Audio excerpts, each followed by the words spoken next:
अगस्त 2020 मैं एक ऐसे आदमी के साथ था जिसके साथ मुझको बिल्कुल भी नहीं हो रहा था, और वो आदमी मुझे एक ऐसी चीज के बारे में बता रहा था जिस चीज ने मेरे 2 साल बर्बाद कर दिए, जिस चीज ने मेरे 10,000 घंटे बर्बाद कर दिए, और वो चीज थी वीडियो गेम। और वो आदमी था मेरा भाई। मैं उस दिन के बाद से वीडियो गेम में इतना ज्यादा बिजी हो गया कि मैं हर समय वही खेलता रहता। मैं दिन में 10 घंटे 12 घंटे बस उसी में बिता रहा था। मैं सारी गंदी हैबिट को फॉलो कर रहा था, जंक फूड खा रहा था, इंस्टा चला रहा था, और कोई भी अच्छा काम नहीं कर रहा था। मैं किसी भी चीज में डिसिप्लिन नहीं हो पाता था। मैं बहुत ही घटिया आदमी बन चुका था। पर अक्टूबर 2020 मैंने एक ऐसी वीडियो देखी जहाँ पे सेल्फ इंप्रूवमेंट बुक का ज्ञान दिया जा रहा था, और मैंने उसी वीडियो से एक बुक को अपने घर पे मंगा लिया और उसको पढ़ना शुरू कर दिया। तो पढ़ने के बाद मेरी मेंटालिटी पूरी चेंज हो गई और मैं एक झटके में सारी चीज छोड़ दिया। मेरे सारे एडिक्शन, सारे जंक फूड के एडिक्शन मैं सब बंद कर दिया और अपनी लाइफ पे वापस आ गया। मैं अपनी लाइफ के लिए अभी प्राउड फील कर रहा हूँ। तो फिर आखिर मैंने ऐसा क्या किया जो मैं एक इतने घटिया इंसान से, एक एडिक्टेड इंसान से इतना डिसिप्लिन वाला इंसान बन गया, और अभी अपनी लाइफ में बहुत ज्यादा प्रोग्रेशन कर रहा हूँ। और इसका श्रेय जाता है बस एक चीज को, और वो है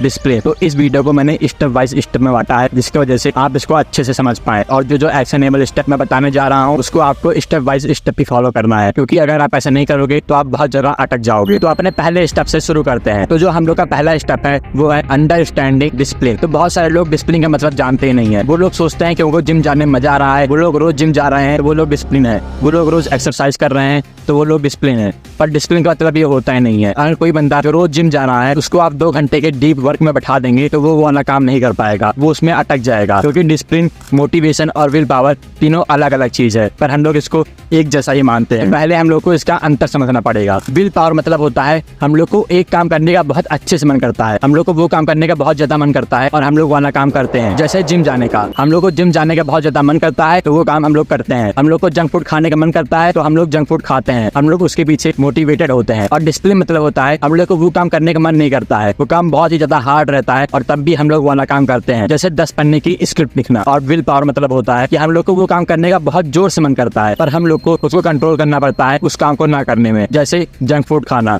हम लोग को मन बहुत जोर से करता है पर हम लोग खाते नहीं है। अगर आपको कोई काम करने का मन कर रहा है और आप उसको कर रहे हो तो वो अच्छी बात है, पर आप उस पर डिसिप्लिन नहीं हो, आप मोटिवेटेड हो। और आजकल के जमाने में बहुत कम लोग अपने टास्क में डिसिप्लिन रहते हैं। तो चलते हैं अपने दूसरे मेन स्टेप के ऊपर, जो कि है ईगो। तो जो चीज मैं इस वीडियो में बताने जा रहा हूँ उसको आपको एक जीरो माइंडसेट से सुनना है, क्योंकि अगर आप उसमें अपना दिमाग लगाओगे तो आपका दिमाग कहेगा नहीं ये जरूरी नहीं है, मुझको ये नहीं करना चाहिए, ये तो बहुत छोटी चीज है। और आपका दिमाग आपको कोप करेगा, वो आपको हमेशा आसान चीजों की तरफ ले जाएगा। आपको लगेगा कि वो चीज इंपॉर्टेंट नहीं है, पर वही छोटी छोटी चीज आपका डिसिप्लिन बढ़ा सकती है। तो डिसिप्लिन मतलब ये नहीं होता है कि हम लोग बहुत हार्ड काम करें, डेविड गॉगिंस की तरह 4-4 घंटे दौड़ें। नहीं, डिसिप्लिन मतलब ये बिल्कुल नहीं होता है।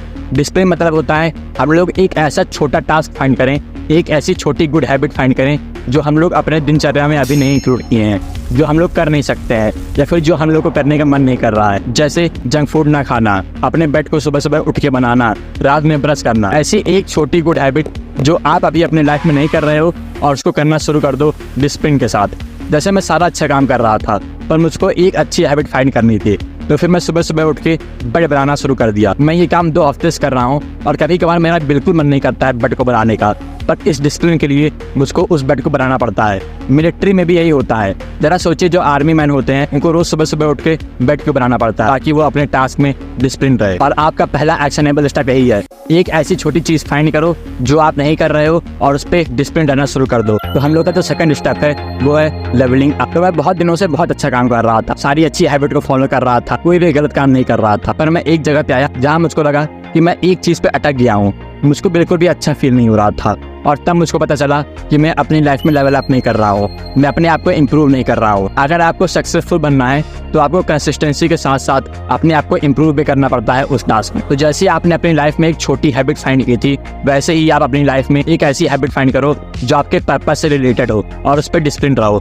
जैसे एक बॉडी बिल्डर के लिए हो सकता है अपनी डाइट को ऑप्टिमाइज करना, उसके बाद अच्छी स्लीप लेना, उसके बाद अच्छे फॉर्म को बनाना, उसके बाद अपने दिमाग को सुधारना, उसके बाद दौड़ने जाना। और किसी चेस प्लेयर के लिए हो सकता है सबसे हार्ड चीज को रोज सीखते रहना। किसी यूट्यूबर के लिए ये हो सकता है एक स्क्रिप्ट को 2 से 3 बार लिखना। जैसे मैं अभी स्क्रिप्टिंग और रिकॉर्डिंग में लेवलिंग अप कर रहा हूँ, और ऐसे ही आपको भी अपने पर्पस में एक अच्छी चीज फाइंड करनी है और उसमें हमेशा लेवल अप करते रहना है। पर अगर आप एक्शनेबल स्टेप 1 को अभी नहीं किए हो तो फिर आप इसको ना करो, क्योंकि अगर आप उस पर डिसिप्लिन नहीं रह पाओगे, उस आसान काम पे डिसिप्लिन नहीं रह पाओगे, तो आप अपने पर्पस से रिलेटेड टफ काम में भी नहीं रह पाओगे। हम लोग का स्टेप नंबर 4 है डिसिप्लिन एट वर्क। तो अगर आप अभी सारा काम कर रहे हो, सारी अच्छी हैबिट फॉलो कर रहे हो, जंक फूड नहीं खा रहे हो, एक्सरसाइज कर रहे हो, अपने पर्पस पे अपना सारा टाइम लगा रहे हो, तभी आप इस पार्ट को देखना। अगर आपने अभी कोई अच्छी हैबिट करना नहीं शुरू किया है, अपने पर्पस को फाइंड नहीं किया है, तो फिर आप पहले वो वाला काम करो, फिर इस पे आओ। तो आपको अपने पर्पस में 10 घंटा तो देना ही है अपने टाइम का, पर अपने पूरे दिन में 2 घंटा ऐसा फाइंड करो जहाँ पे आपको कोई भी डिस्टर्ब ना करे, जहाँ आप अकेले हो, 0 डिस्ट्रैक्शन के साथ, और अपने पर्पस में अपना 2 घंटा पूरा झोंक दो। आपका 1 सेकंड भी वेस्ट नहीं होना चाहिए। जितने भी बड़े बड़े बिलियनियर हैं वो सब भी यही कहते हैं कि एक टाइम ऐसा फाइंड करो जहाँ पे आप अपना सारा समय झोंक दो। बहुत सारे लोगों के लिए ये सुबह या रात का समय होगा जब उनको कोई डिस्टर्ब ना करे, और किसी किसी के लिए ये दोपहर का समय होगा। कोई भी समय आप बनाओ जहाँ पे आपको कोई डिस्टर्ब ना करे 2 घंटे के लिए, और आप अपने पर्पस का, अपने मिशन का सबसे हार्ड काम करो उस समय। जैसे किसी यूट्यूबर के लिए वो हो सकता है स्क्रिप्ट लिखना, किसी चेस प्लेयर के लिए हो सकता है हार्डेस्ट थिंग को अप्लाई करना, किसी स्टूडेंट के लिए वो हो सकता है सबसे हार्ड सब्जेक्ट को पढ़ना।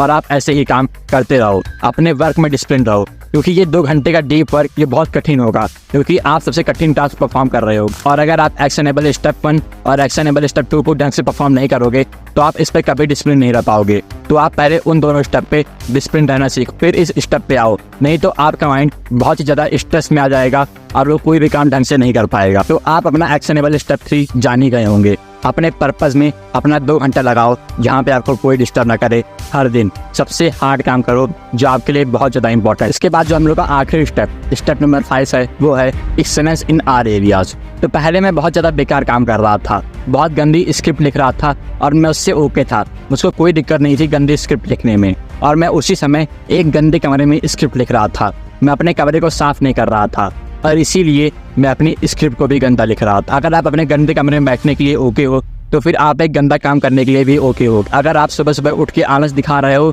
तो फिर आप अपने काम में भी आलस दिखाओगे। अगर आप सारे गंदे काम कर रहे हो तो फिर आप अपनी लाइफ में भी घटिया इंसान ही बनोगे। हर एक्शन का एक कॉन्सिक्वेंस होता है।